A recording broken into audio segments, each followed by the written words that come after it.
We travelled to the heart of the Ebola outbreak in the east of the Democratic Republic of the Congo, the front line of the epidemic that has already claimed 1,500 lives. The minister keen to see if the vaccinations his department is funding are making any difference. We're standing at a vaccination centre.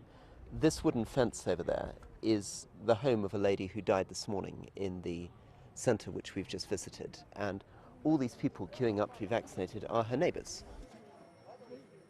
This is how they hope to stop the virus spreading, by identifying anyone linked to a case of Ebola and vaccinating them and their wider contact group the same day at a pop-up medical centre like this in the city of Butembo.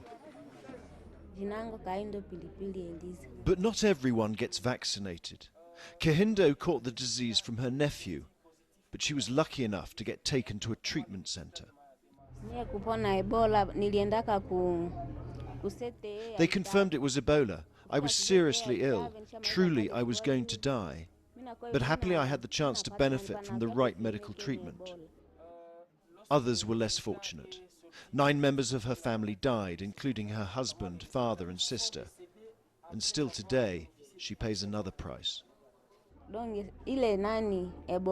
Sadly, we are stigmatized in the community. My neighbors and lots of people won't approach me. People are not interested in you.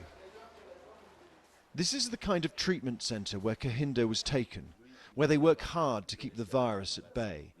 Patients treated in sterile, transparent cubes where health workers are less at risk of infection. The international community has thrown a lot of money and effort at tackling this Ebola crisis, including state-of-the-art kit like this, and it is having an impact. Lives are being saved, but it hasn't contained it. The virus continues to spread. That's partly because some refuse treatment, fearing they would be poisoned. There's suspicion of healthcare workers, some of whom have been attacked.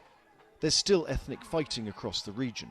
And well, we need other countries to step up. There's potentially a funding gap of hundreds of millions. And although the United Kingdom has put a lot of money in, we must get other people to contribute.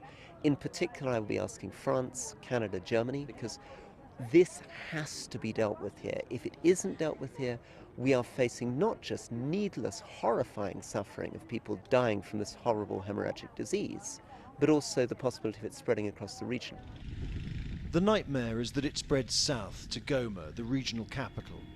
For if Ebola broke out here in these packed streets on the border with Rwanda, it would be almost impossible to stop.